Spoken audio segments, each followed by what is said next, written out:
The main thing about a mindset is that it gets passed on as a norm. It was, for me, startling that in this book, a lot of these entrepreneurs have had to grind for financials. Banks were never seen as accessible to black entrepreneurs. We saw people's houses being repossessed by the bank. We saw cars being repossessed by the bank. We said, this is not a friend. So that mindset is so ingrained in us. And so our relationship with credit is very negative. Entrepreneurs don't fail because there's no market. They don't fail because there's no business. They just don't have working capital.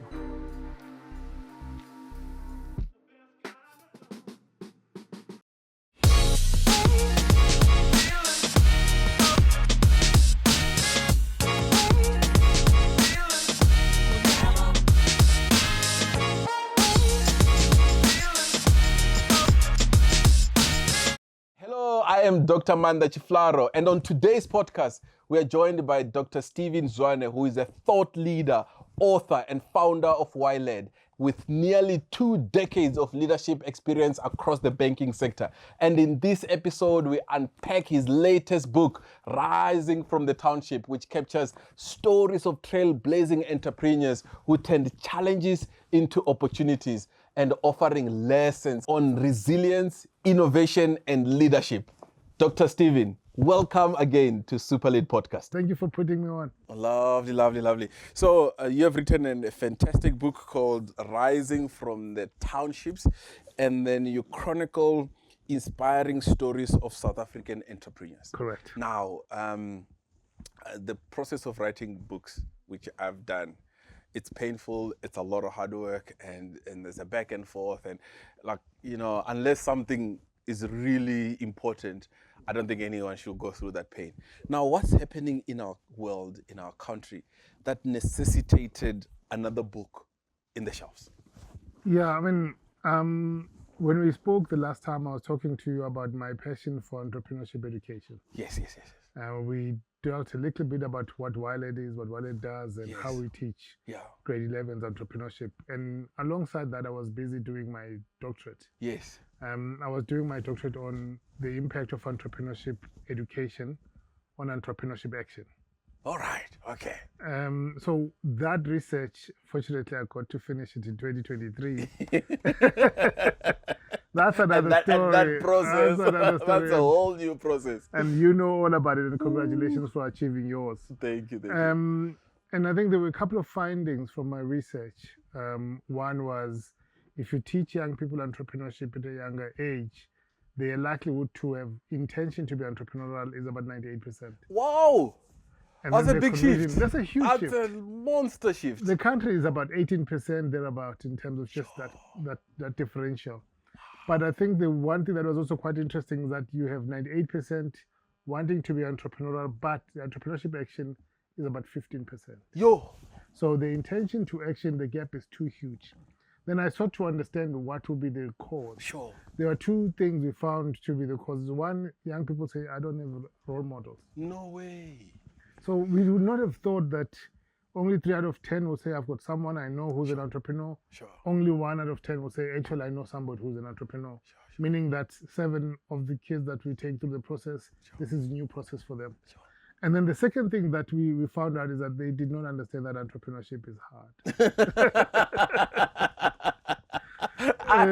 So I also didn't. So I'm learning on the job. And I think it is that then that I felt, what can I do? All right. And I thought, okay, everybody writes stories of entrepreneurs, mostly seasoned entrepreneurs who've already achieved it all, and maybe they're at tail end of their entrepreneurial careers. But there aren't too many books that are looking at entrepreneurs that are still in the game. That's that life. Still have a lot to achieve. Yes. I said, if at all we write a story about them, which means whoever gets a hold of this book as a young person, they've got 10 role models. Oh, that's so Straight good. away. That is very good. That's very good. And then they will find an entrepreneur there that they can resonate with. Sure. That maybe comes from the same environment as them. That is challenged and that is challenging. Yes. But that person has risen beyond the township. Excellent. And then they can learn about entrepreneurship being at the backdrop of our economy, Yeah. but also as part of our ecosystem. Okay. However, it is hard. I think that's what we're trying to achieve with the book. Oh, that is, and that is excellent. And I imagine it's not just the young people that get the lessons. Correct. Is it also aimed at seasoned leaders, corporate people, academics, etc.? Maybe you say a word on that.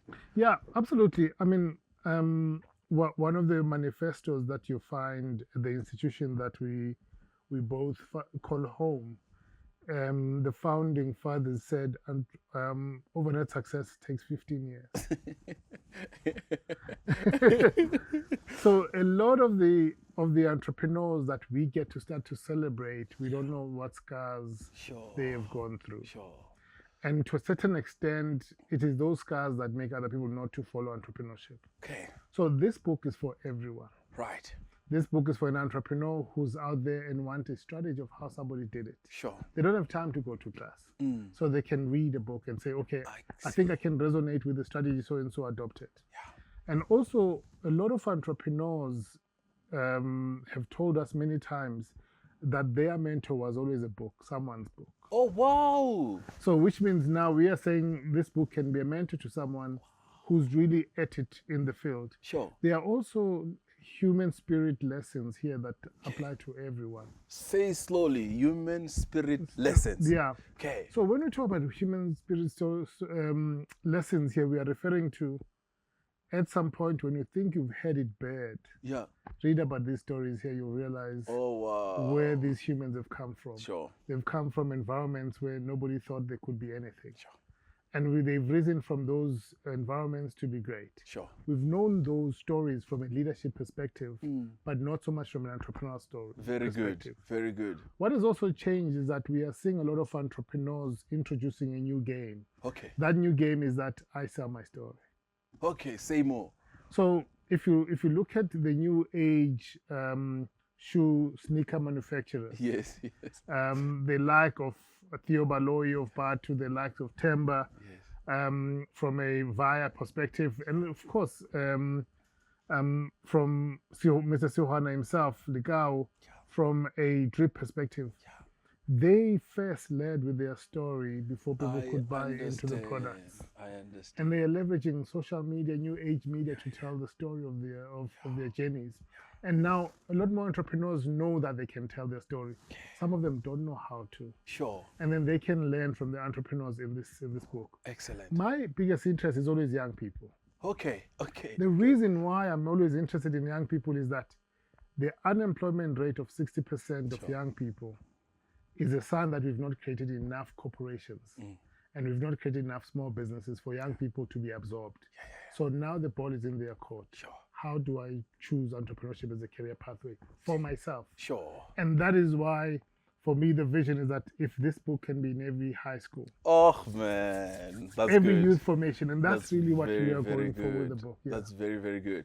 Now, love the background to the book. There's 10 stories. Yeah. And I just wonder if there were a couple of common themes or some big themes that sort of rises to the top, and then we can discuss those, and then after that we can maybe deep dive into a couple of stories. I'll take one that is very common with each and every one of them, which is found in Sarah Saraswati's theory called effectuation theory. Okay. Um, There's a big word. Some of us are simple people. Just say more. So Sarah Saraswati is an academic who was born in India and went to study in the US. She was curious about what makes successful entrepreneurs tick. Okay. And one of the biggest lessons that she documents out of the 5 key steps is that they start with what they have. Sure. Good. So which means it's called that a bird in hand. So what we found about all these entrepreneurs here, no one waited for a bond, for a loan from financial institution or anything. They started with what they have. Sure. And so, for example, we talk about here Veronica Mutlowutsi, who runs Smart Digital Solutions. She was an executive at Vodacom. And she knew technology as a CIO and an experienced technologist. And one of the things she said, I've got all these skill sets. how do I create access to technology for many people? Sure. He said, I've got the skill sets. Right. I've got the experience. Yeah. I've got the network. Okay. I will use that to start a business. Stunning. So that's really the core of the biggest lessons that come out of here. No, wait. Okay. If you can see that camera there, right, this one here. And then I just hope you can sort of talk to directly to the camera and just kind of say to someone, wherever you are, like what you just said, but as if you're just telling them or putting a recommendation in front of them, like directly there. I think for me, I want to go to the young people. I want to go to the disgruntled employee who says, I want to go out there and do something for myself. I want to go to the person that's retrenched and is about to earn money. And I want to say to you, if you want to be an entrepreneur, start looking within, start with what you have. Amazing entrepreneurs, great that you can come across, that you can read about. They started with what they have, whether it's skill sets they had, whether it's financial capability they have, whether it's talents that they had, and they turned that into a fledgling entrepreneur, into a fledgling enterprise. And you can do that. However, it takes time to fully understand what you have, because you can make a mistake and think that I've got something that you don't have. Sure. So that's something of just help me with the example with that, because that's a powerful conversation. I mean, one of the first things here is that a lot of people, when they're retrenched, think I've got money. and then they think, okay, with the money that I've got, I can multiply. They've never been able to multiply their own income. And now they think I've got money and I'm gonna get into an Uber business, or I'm gonna invest my money here, and they lose it all. Sure. So that person would have thought to themselves, I've got something, I'm gonna start with what I have, and that's the money. Sure. And entrepreneurs always spend money that they are willing to lose. Right. I mean, you're just dropping such big. I was like, you must talk and then we must pause. We must have a cup of coffee. No, not a problem. I'm very passionate about this, Maanda, and I think that is why I'm saying when for example, we go into the story of Sheldon Tatchell of Legends Barbershop. Yes. So at 14, he gets gifted a pair of clippers. Yeah. And then he starts learning how to cut hair. Yes. And this, he does it for leisure reasons and also for just complementary income at home. Yeah. Later on, when he thinks he wants to become an entrepreneur, he remembers I've got a skill to be a barber. Sure. If I use the skill to be a barber, I might convert this into something amazing. Excellent. He's practiced it before. Sure. He knows what it's like to make money out of being a barber. Okay. Now he's willing to commercialize it. Excellent. So he started with what he had. Yeah. And then said, I'm going to do something about it. Yeah. And also, he then tested if there's any demand for my skill set. Okay. So when you test if there's any demand, people were coming in their numbers. So he started cutting hair in the stoop of his home, and people were coming. Yeah. Then he moved and said, what if I rented a small space? Will people keep coming? Yeah. And people kept coming. Yeah. Then he said, maybe the skill set can give me money. Sure. So that's starting with what you have.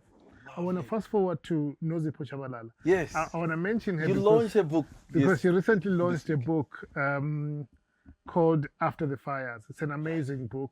Okay. That was stimulated by the chapter that we had of a story in here. Oh, beautiful. Man. And I think for me, what Nozipho said, she said, I'm a broadcaster. Yes. And I get invited to moderate. Yes. In spaces that I never would imagine I would be. And I understand what's like to choreograph a conversation. What if I converted this into a pioneering service that I can give to people? Sure. And then he decided, I'm going to use my skills and capabilities. I'm going to give myself the one shot to make it work. Yeah. And today, she's the go-to person to moderate top-end conversations. Absolutely. She claims 80% of her work is outside the country. She operates in a dollar-dominated industry. And she spends her money in rent. She's my role model. All of us actually look up to her. We love the community she's built. So that's what we mean by the entrepreneurs that were found to be common here. They started with what they had. Right. So love this. And I just wonder some of the lessons we can pull for leaderships and leaders all over the world. Correct. This idea of resilience. Sure. What could we learn from these entrepreneurs about resilience and what that looks like in the coalface? You know, everybody who's learned about entrepreneurship or has come across a story they will always tell you that entrepreneurship is about resilience. Sure. But we also know that anything in life is about resilience. Yeah. That you encounter obstacles. Yeah. The issue is, do you give up or do you keep going forward? Sure. And I think for me, the issue of resilience is a trait that we first and foremost as South Africans know too well. Okay. We've always had to resist against systems many times and keep going because this idea of living, this idea of a better life is innate in us. Yes. Our organizations continue to thrive because they are resilient. Yeah. And so we as a people have it in us to be resilient. Excellent. And so that trait of resilience is true here because some of the entrepreneurs had to start 4, 5, 6, 7 businesses before they found that unique idea that they're willing to pursue. Sure. But here's the uniqueness about the resilience of the entrepreneurs in this book. Maybe not unique, but maybe normal to all of us South Africans. They will trace back to say, I sold sweets in high school. Sure. I helped my mom sell amakwenya. Sure. I swapped for my mom at a domestic worker business. Yes. Or domestic worker working place. They all would have done something enterprising much earlier. Excellent. Even leaders, at some point before they rise to the top of their roles, they had to deal with a lot of demotion that happens, lack of trust, lack of belief, or too young, jobs, negative, roles, and having to restart again after their jobs they've been lost or they've been retrenched, but they keep going. Yeah. So for me, one of the biggest things here about resilience is coming in. Maybe the biggest story of resilience is the Rita Zwane of Busy Corner. Tell me more. So Rita Zwane is a story of a woman who worked after matric as a teacher. Okay. Back then, the laws allowed you with matric to be a teacher. Yes. But only on the precursor that you never fall pregnant. Okay. If you do fall pregnant out of wedlock, that career of a teacher is gone. So Mazwane suffers that fate. She falls pregnant in the first year of working as a teacher and has to be sent home packing to figure out what do I want to do with my life. And then she gets a call to come to Joburg. On the pretense that there's a job, but they know that it's because they just want to get her to Joburg to try and figure it out. She leaves a 6-month baby home and comes to Joburg and works at the hair salon, sells clothes, waiter jobs, does all of these things for many years, trying to figure out what is it that thing that stands out for me. Yeah. Until she bumped into the idea of a Shisanyama. All right. So that journey of trying to sell clothes, that journey of waitering, that journey of working at a hair salon, and also working as a secretary until you find that one great opportunity you went for. Sure. Many people have given up. Sure. Many people have said, I'm going to just stay in this job and I'm not going to go anywhere. Okay. Her resilience has introduced to us the idea that Shisanyama can be a business. Sure. So she pioneered that industry. Wow. But if she had given up, she would not have the pioneering opportunity of knowing that Shisanyama is now a subsector in the food and beverage industry because she started. Oh, stunning. There's something else I'm learning around, just that resilience of the idea. Yeah. While you're a secretary, correct, but like even with small embers, keeping that little fire on for as long as it takes for the right opportunity, for the right time, for everything to come around, for you to be able to launch it. And I mean, sports teaches us a lot about resilience because you go into a game, at some point you might lose. Not unless you're Sundowns. But at some point you might lose. I'm not going to get into the politics of football. And we tell young people that you will at some point have to deal with disappointment. Sure. You must have the reserve tank in you to be able to deal with disappointment. Sure. Because if you find that too late in your life, you won't know how to recover. Okay. So the resilience bone that is in all of us tells us that I must always expect failure, but I'm going to always aim to win. Okay. So that's what we're saying about being resilient. Excellent. So now you touch on to another topic, which is failure. Yeah. The statistics are just alarming. Yeah. And whatever the right number is. Yeah. From what I can gather, it's on the up. It's just too high. Yeah. The failure rate of of SMMEs, in particular in South Africa. So when someone reads this book and they're inspired by 10 people, how do they reconcile the 10 fantastic stories and the 80-90% of failure rate of companies within their first 5 years, whatever the exact number is? Yeah. How does one reconcile this two? I'm inspired here, but I am confronted by a harsh reality of a high failure rate. So I think first and foremost, whoever's going to read this book will know that failure is part and parcel of the process. I see. Very so firstly, good. you must embrace that. Excellent. And secondly is that failure will come in multitude. Okay. What an encouragement. Okay. There could be failure to get support. Sure. You can say to someone, I want to be an entrepreneur. They say, who do you think you are? You're Maponya now. Geez. And so you're going to have to overcome that because our own homes have never looked at entrepreneurship as a possibility. Entrepreneurship was something to run away from. Yes. Because when we were growing up, entrepreneurship was defined by the informal traders that sold on the side of the road. Yes. Nobody understood that the economics of the side of the road business is bringing food in the house. Sure. It's taking somebody to school. Sure. It is still an enterprise. Right. Very good. Without the glitz and the glamour and the logos and Correct. the billboards. But because we didn't see it that way, Sure. we always wanted to run away from it. Sure. And that is why a lot of us professionals still see our own mothers sell that way when we can improve those businesses ourselves. Sure. And then because in our minds, we haven't reconciled the fact that we are here to enable, to empower, and to improve. Sure. It shouldn't be the case. When I was small, my mom used to sell this way, and I'm big, and I've got an education as a product of this, and I'm not able to make a change. But we leave it at that. So that's the first thing about the failure, which is the mindset failure. Yeah. The other failure that comes in is the fact that I don't have all the tools that I need to succeed. Right. So you therefore, will not I'm have all the tools. hustling. Okay. I am hustling. I don't have the entrepreneurship education. I don't have the financial know-how. I don't have the network, but I'm hustling it. Okay. So that is a fight that you are having because the likelihood of failing is high. Sure. So, okay. The other one is really about the fact that it's a competitive world. Entrepreneurship is a competitive world.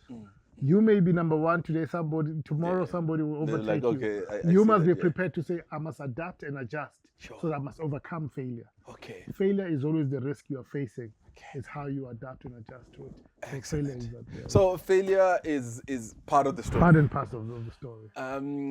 But you were touching on these mindsets that have grown on us. Correct. And I wonder if we can have a conversation a bit about I think even me, I don't know about everyone's education, but I think I had this view that I'll go to school, I'll go to university, and then I will get a job. Yeah. And I just wonder if there are entrepreneurs who have been indoctrinated this way and still stuck potentially in corporate because that mindset shift hasn't happened. Correct. What say you? The main thing about a mindset is that it gets passed on as a norm, as a culture. Sure. Entrepreneurship is not for us. We tell us. And therefore, the only gateway is go get a job. Sure. So that mindset is so ingrained in us that you then always are made to stand out as an entrepreneur when you think you are better. Sure. So you must overcome that mindset. And also why I'm interested in high school is because that is when you are supposed to make choices. Yes. So the choice you make is because you've met an engineer. Yes, because we will go. We've gone to the schools and say, look, I drive a Ford Focus now, and I studied chemical engineering. Yeah. Go study it. Correct. So now if we bring entrepreneurs into the classroom and say to the young person, entrepreneurship can be a career path, stunning, we are now shifting the mindset. Very good. But also as we grow up and start running businesses, we don't even know how to buy from each other because our mindset is that we are not supposed to be like that. Sure. And so the reason why we said rising from the township, we are saying You don't have to say township economy only because it's in the township. Okay. The person who's risen beyond the township is telling you that they already have a different mindset. Wow. They've gone in to run an enterprise in spaces where you would ordinarily not be running an enterprise. Sure. So it's possible for you too. Excellent. So on my way here, I went to see an entrepreneur. His name is Emmanuel Mukosi. Okay. Emmanuel Mukosi runs a speed camera making business. Speed camera making business. Yeah. They make speed cameras. Yeah. Okay, good. So they sell to the transport department. Wow. And the business is 5 years old and it's thriving. Excellent. And he will tell you that I grew up as a taxi driver. No way. And I went and became a financial advisor. Okay. I went into the speed camera business to sell for other people. I realized I can make this for myself. Wow. Now, those stories, we don't tell them many enough. Sure. We arrive at the look how much I'm earning. Sure. We don't talk about the journey and the story. That's how we do the mindset. You. The research I did for my doctorate was there are really 2 key elements that changes your outlook to entrepreneurship. Say more. Firstly, it's just exposure. Lovely. It is just knowing someone who's done it. Yes. It is seeing it happen in front of you and around you. Yeah. And then it's no longer a big misnomer to do it. Sure. Beautiful. And then that increases your ability to be entrepreneurial. And then the second one is about the skill sets, which you all can learn along the way. Right. Our argument is keep teaching entrepreneurship and never get tired. Oh, that's good. That's very good. Now, I must tell you, on the first one, Yeah. even when I was in corporate, I'll play golf in one of these golf clubs that is largely one demographic or tribe or something, and most of the people I played golf with is my best buddy as well.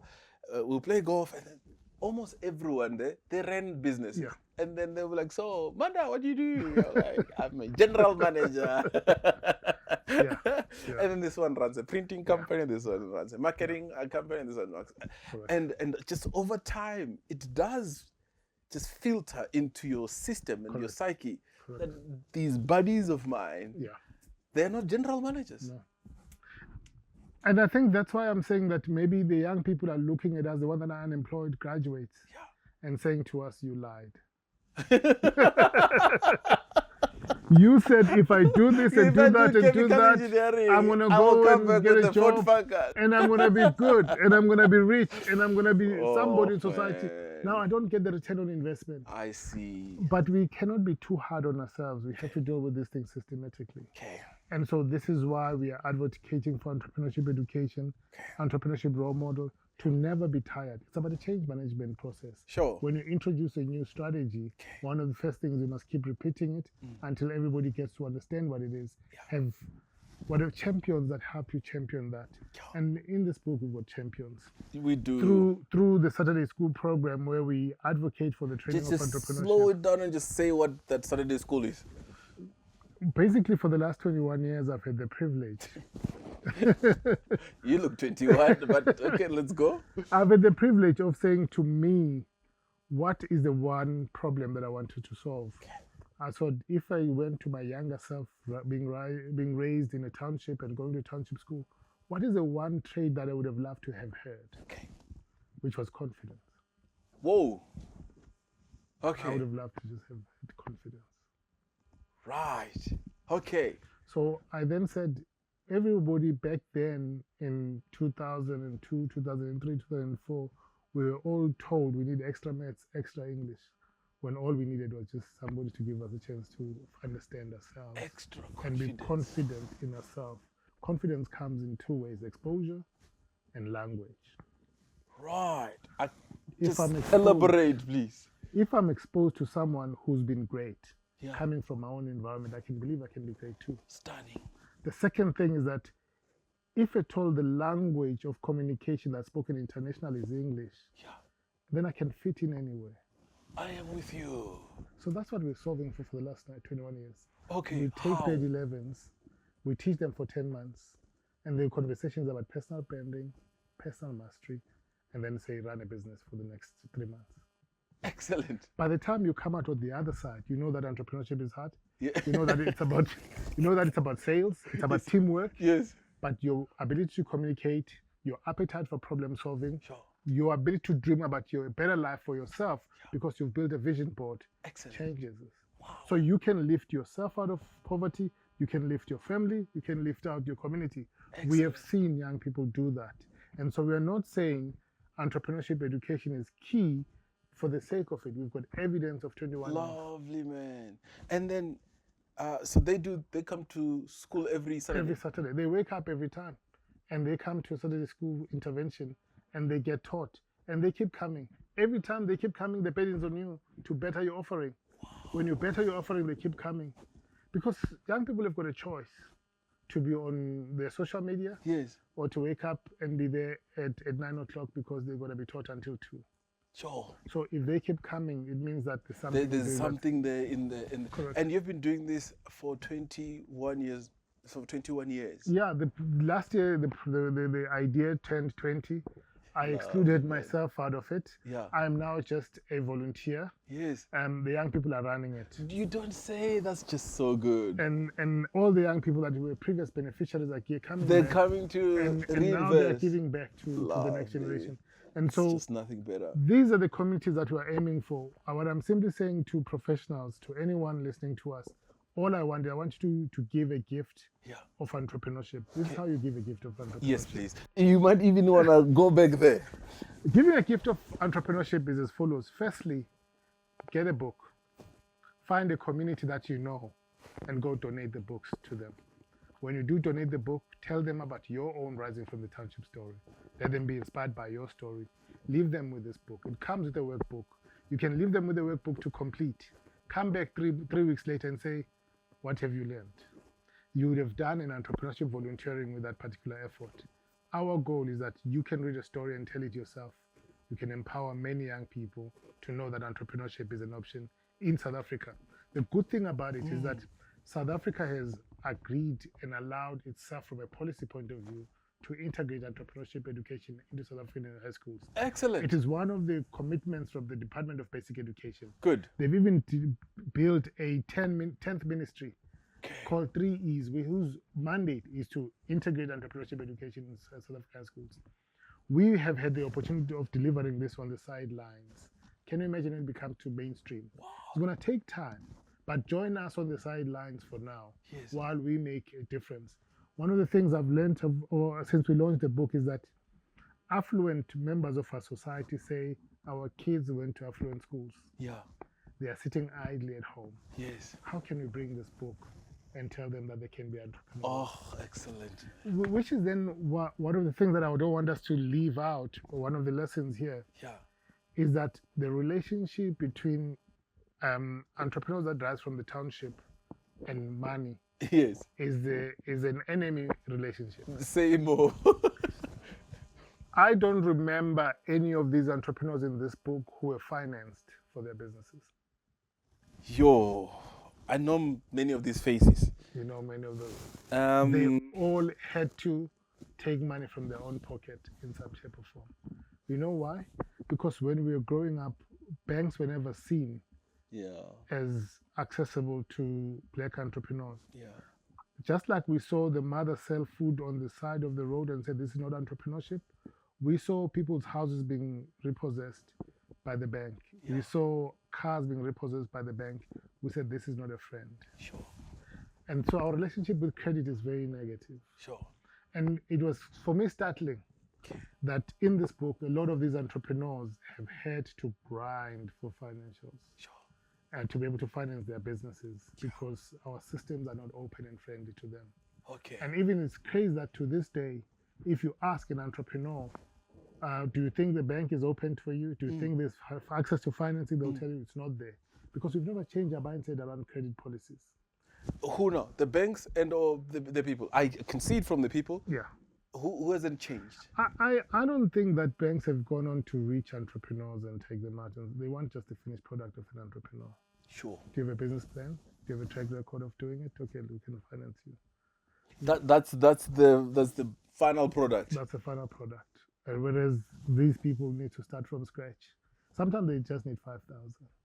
Sure. And then the bank says, no, we don't go for that little money, we need more. This is not a jab to the banks, but it's more the challenge that says maybe we haven't done our financial inclusion very well enough. And so if at all we read stories like this, it's an assurance that to a certain extent, we will keep not having enough small businesses. Yeah. We are guaranteed, because the financial institutions are not meeting entrepreneurs where they are. Okay. The entrepreneurs that have easy access to financials, to banks, to financial institutions are the ones you play the golf with. Because when they were growing up, they met enough CEOs, enough entrepreneurs, it became a norm to them. Jeez. Okay. So they build the network, the relationship, and the language. One of the first articles I wrote was that we don't even talk about entrepreneurship in the dinner tables. Yes. So if we don't talk about it, how can that's it be? if we have a dinner. So I am hoping. That's if the concept of a dinner table is also a thing. I think that's the biggest challenge. I think that's a mindset part we talk about. I'm hoping though that when you become data-led, you then can look at the data and say, why should these entrepreneurs spend their money to start a business? Jeez. And what can we do to meet them halfway? Okay. And also the challenge of why people are surprised why entrepreneurs don't want to formalize their businesses. Yes. Is because it's just a scary relationship. I start a business and then SARS come take money. And then they can see what's happening in the bank, and therefore I'd rather work outside the ecosystem. So for me, I'm just hoping that I hope we are not glorifying the idea that hustle to get the money, because that's what these entrepreneurs do. But also maybe one of the things we need to do is to say, okay, how do we make it easy for these types of entrepreneurs to access capital so that they can have working capital for their businesses? The idea of failure. Yeah. Entrepreneurs don't fail because there's no market. They don't fail because there's no business. They just don't have working capital. Sure. So I imagine there is an entrepreneur here. Yeah. And there's a funding institution. Correct. Who must move where? Should the funding institution move to meet the entrepreneur, or possibly they must both move towards each other, or maybe the entrepreneur must move to the institution and formalize and do all the things? Who do you see making the biggest leap here? As an entrepreneur rising from the township, I don't look at the bank and say, I'm going to get support there. So this is gone. This is gone. I'm not going to get support. I'm not going to go there, and therefore, but the institutions want to be able to fund entrepreneurs. Because when I speak to the institutions, and sometimes when we teach, they want to support entrepreneurs. Yeah. They've got departments and well written out documents to say we want to win in the SME space. In this day and age, you still want a business plan from the entrepreneur. Sure. You don't say to the entrepreneur, come, I'll help you build a business plan. You need to put them in a program first. They must qualify. They must go through many hoops. And sometimes they don't have the luxury of it. Because they must be out there on the street selling. To survive. So it's easy to be theoretical. Let's be practical. There's an entrepreneur here. Her name is Candice Thurston. Candice Thurston is the brains behind Candy & Co. So I see. Candice says, I go to this hair salon every time. Yeah. I go to this particular person who does my hair because she understands my hair better, but there are not too many. Okay. So if I'm traveling, I don't get many of these. Sheesh. How do I solve the problem of people that can look after my hair? Yes. She sees a survey that says we are looking to franchise. Okay. She says, okay, they're looking to franchise. I'm going to apply. Yeah. She presents a business plan. She says, here's my plan. I want us to go to build a survey, to build a Candy & Co. Yeah. The funder says, more than happy. Yeah. We'll invest maybe 60%. You bring the 40%. Yeah. She then takes her own money. Yeah. And then invests in this business. Okay. She's got an investor who's already has a muscle. Yeah. By the time the business is sold, she has made a lot of money out of that business enterprise. Excellent. Excellent. So now that's a different funding model. It means there's already an entrepreneur who says, I'm going to back you up. Yes. So they didn't say, I'm going to go to a bank, I'm going to find. The entrepreneur said, I'll back you up. Let me give you another story. Sheldon, now is starting to run his business. Yes. He says, I'm going to take out my money from my pension and I'm going to invest. Yeah. The only time I'm going to go ask for is a personal loan, because I can ask for a personal loan on the basis of my income, and if I get the 3,000 personal loan, I'm going to put into the business. Okay. So we are always erring on the side of personal buying, because Sure. then there they can buy. They trust more the pay slip Sure. than they trust the business on the field. Now we've gone into a world where I simply say that we still have a long way to do financial literacy and get it right for entrepreneurs. A lot of businesses that fail are not failing because there's no market, are not failing because the product is not right.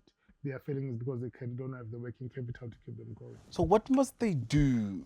So there is a ton of working capital here, I presume. Yeah. But the entrepreneur sitting here, what could they do? I want to make you an analogy without answering a question. A lot of the people go home December holidays, and they are sitting at these pit toilets. Yeah. Right? Yeah. They come from Mm. always Sentin, wherever, and they get home and they sit at these pit toilets. Mm. For years, that was acceptable. Yeah. But what has prevented them from putting a flushing toilet? Yeah. Isn't it the mind? Yeah. Yeah. Simpiwe Mteto, one of the guys in the social impact space, has decided to put toilets for people who are 70 years and above in the rural areas. Okay. Their children, when they see this, they say, how come I've never thought about this for long? So, meaning that we know a problem needs to be solved. We've got a dissonance with that particular problem. Sure. Because we know if we go and get so and so and so and so and so to bank with us, we are good. But we didn't go and solve the root of the problem back at home. I see. It's not like we don't have credit people that are black that don't know that how hard it is to be an entrepreneur. Yeah. But for some reason, our minds haven't shifted. Sure. That we can make the economy better by contributing in a different way. Yeah. So I did not answer you. Yes. I'm just saying that sometimes our minds need a little bit of a shift. Okay. We keep pulling out stats and say thriving economies rely on small business. Yes. But we've got a 10.2% conversion rate. Yes. That's why we don't have enough businesses when we are contending with countries that are about a conversion from intention to action that's about 50% to 80%. And so our economy is shrinking because we are not enabling small businesses. And we are just here saying, here is the problem. Resilience can only take you up to this far. Sure. But you need somebody to hold your hand. Sure. And so when you get into here, know that somebody can hold your hand. Sure. That is why we've been told when we taught about entrepreneurship that entrepreneurs start at the age of 35 and 45. Okay. Because they've learned the experience, they've got the experience, they've got networks, they've got relationships, they can easily knock on doors and the doors would open. Yeah. But we cannot afford that in our economy. We need to start that early. Sure. But we must create an enabling environment too. Sure. So a thought or two to the institutions that are able to fund entrepreneurs, but they are not maybe still requiring onerous, documentations or a whole range of other things. So what might you say to them? Also being maybe considering that we are in a high interest rate environment compared to sort of some of the countries where money is relatively cheap, if it were. I think rethink your financial inclusion strategy. Say more. I was talking to a group of students I supervised yesterday who are in the insurance industry. Yes. I asked the most noble industry in the world.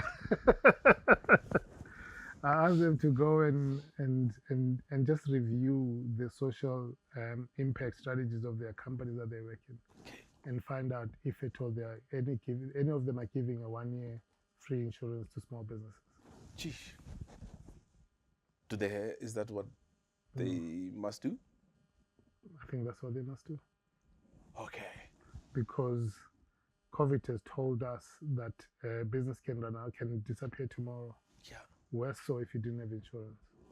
Yes. In a very high crime environment that we're living in, a lot of entrepreneurs are disheartened that they can lose their products tomorrow. Sure. And they don't even have insurance. Sure. So for me, financial inclusion in the insurance space should be redirected to giving insurance to small business. I am with you. Because that's rethinking financial inclusion. Okay. I'm also thinking that let's volunteer as professionals our time to helping the person who runs a parlor shop. Say more. You've got the skill sets to help the person who's less equipped to run an enterprise, because for them, it's survival. Yeah. But most of the time, you are an accountant, but you can't help the person who runs this parlor shop. Sure. That's our skill set. Yeah. I also think that one of the main things we have to do is talk a little bit more about what it takes to be an entrepreneur. Say more. Tell the stories of entrepreneurs. Okay. Allow people to go spend a day with an entrepreneur. On Mandela Day, let's spare a thought for the entrepreneurs, for what they go through and what it takes. I'm not talking to the corporations, because the corporations are organizations. I'm talking to the individuals in the corporations. Good. Rethink the way you look at entrepreneurs. Good. Especially young people who are entrepreneurs, who are eager, who are driven. All they need, they don't have other vocabulary except I want a mentor. But in actual fact, all they want is somebody to hold their hand so that they can survive and thrive. Yeah. And we've got enough human capital that is professional that can give their services to entrepreneurs. Just give your time. Sure. Oh, wow. Beautiful. So we've spoken resilience, we've spoken funding and access. I just imagine partnerships is also key, right? Yeah. And just being able to build this ecosystem where I buy from you and then you buy from Rulani, Rulani buys from me, and then I buy from Klami, and then or just partnering and not just going at it alone. I imagine hard as it is. What say you about partnerships? You know, the story of partnerships and entrepreneurship is an interesting one. Okay. If you ask Debucho of the Sofeng, the Sofeng pub in Midlands, he will tell you that I want nothing to do with partnerships. I got bent much earlier in my business. Okay. And the partner that I had walked away with my money. Yes. And also, if you spoke to Sheldon, he would say, "Hey, I remember that story. I went on honeymoon and came back. The business wasn't there. My partner was nowhere to be found." Yes. But if you also go to the story that we spoke about, speak to Candice Teston, she'll tell you partnerships are crucial. Sure. And if you go and listen to perhaps the story of Veronica Mutlo, who would say, my first client was my company that I used to work for. They were willing to bet on me and partnered with me. And therefore, I'm all for partnerships. Excellent. The fourth principle of effectuation theory says leverage partnerships and networks. Okay. I think for me, it's always about complementary skills. Same. This is what Zibusiso Mkhwanazi of Avatar, he on the 10th of June, he launched his book called Business by Grace. Okay. In there, he says, I am running a business because I've got a partner, Veli Ngubane. Right. We are a yin and a yang. Excellent. We complement each other. Yeah. We respect each other. Yeah. Our fights are never personal. Sure.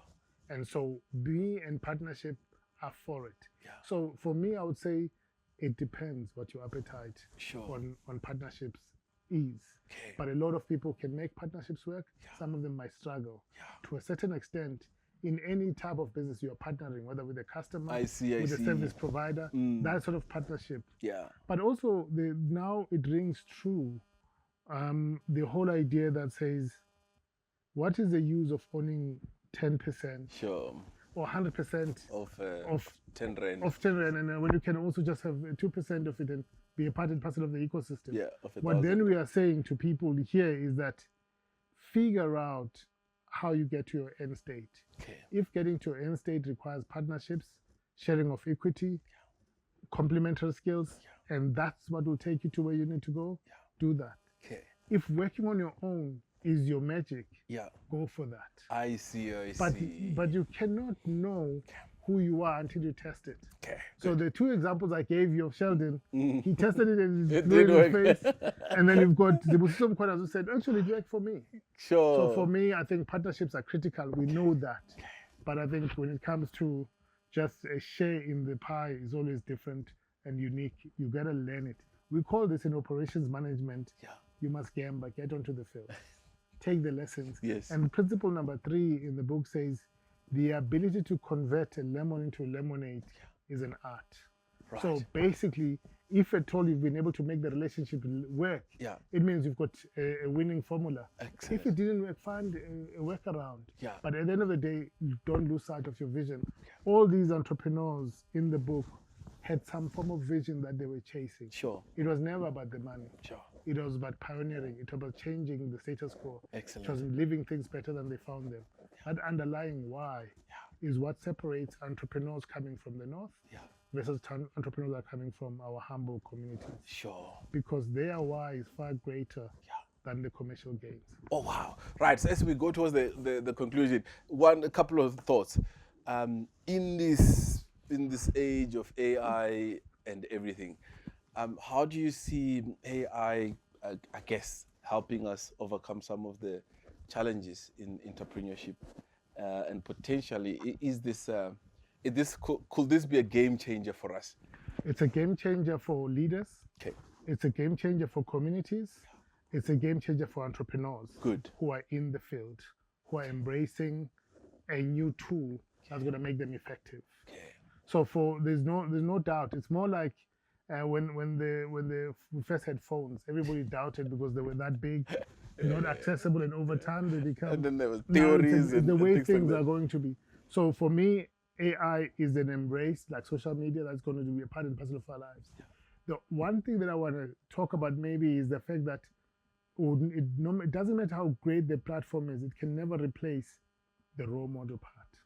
Wow. Because you need to touch and feel somebody who's done it. Sure. Who tells you that it's hard, but look at me, I've done it. Sure. So can you. Sure. You can read stories. We watch movies. If at all we were okay with watching movies and reading stories and finding characters and said that's what role model looks like, and we went and did it, I think a lot of us will be in a different state. But the biggest role model is the person you can touch and you can feel. One of the things that we're trying to do with me trying to convert a number of these to case studies, I want people who come to the business school to say, oh, I'm reading about somebody I know. This is a guy from next door. This is a guy who's a friend to a friend. Yes. Because when we were studying, we were told about Steve Jobs and people that we could not reach or touch, that we can only dream about. So it won't close that gap, but what it will do, it will make us much more effective, much more move our products at scale and operate at a global stage. But I just wanted to just make the warning about entrepreneurship role model remains a contact sport. Thing. A contact sport. I don't want to assume, but just... You have to see the person. Wow. You have to engage with the person. You have to touch the person. Wow. Because that's only then. That's only then when you say, everybody would like to get, say, oh, I know. Because they see him on the socials, like, oh, okay, we've seen go to that community, we like Sheldon. Yes. And then immediately you say you like Sheldon, you become curious about him, you read more about him. And then you like what they're about. Sure. And then you can talk about Sheldon. Excellent. And then you can inspire someone just by telling the story. Excellent. And you have converted, I think, Sheldon's story into a case study. And congratulations Thank you very much. On that one. So as we conclude, we ask all our guests, I think you've been through this process before, these two questions. One is to give our listeners a challenge directly to that camera facing you. And the number two is to, I was going to say recommend a book. But perhaps talk about... recommended. But perhaps talk about where people might find the books and just sort of the logistics around the book. So... We start with the challenge. I think the challenge is please join us in trying to create a platform where young people can know that entrepreneurship is a career pathway. Advocating for entrepreneurship education through interventions, through programs, through role modeling, through engagement, through mentoring. That's what we're asking you to do. Maybe even go and research the word entrepreneurial volunteering. Be a volunteer in participating in skills sharing, knowledge sharing, and also just giving this book out to anyone who's young and let them know that they've got 10 role models. And in terms of the books, I do have 2 books I'd like to recommend. Oh, go for it. I'd like to recommend a book by Zibusiso Mkhwanazi, founder of Avatar, and currently the chairperson of that organization. His story is amazing. How he converted 2,000 Rand into an amazing franchise that is international in nature. The second book is about Nozi Pochabalala. Yes, she's here. She's here. The amazing conversation strategist. She launched a book in the past week called After the Fires. Oh my word. I think such an amazing page turner. After reading that book, I couldn't wait to give her a hug. Oh, It's one of the most honest autobiographies you can read about. Sure. And it's such a young person who's amazing, who's achieved amazing things. Oh, Steven, once again, thank you so much. Thanks for having me. This has been fun. Lovely. Steven Zwane, ladies and gentlemen.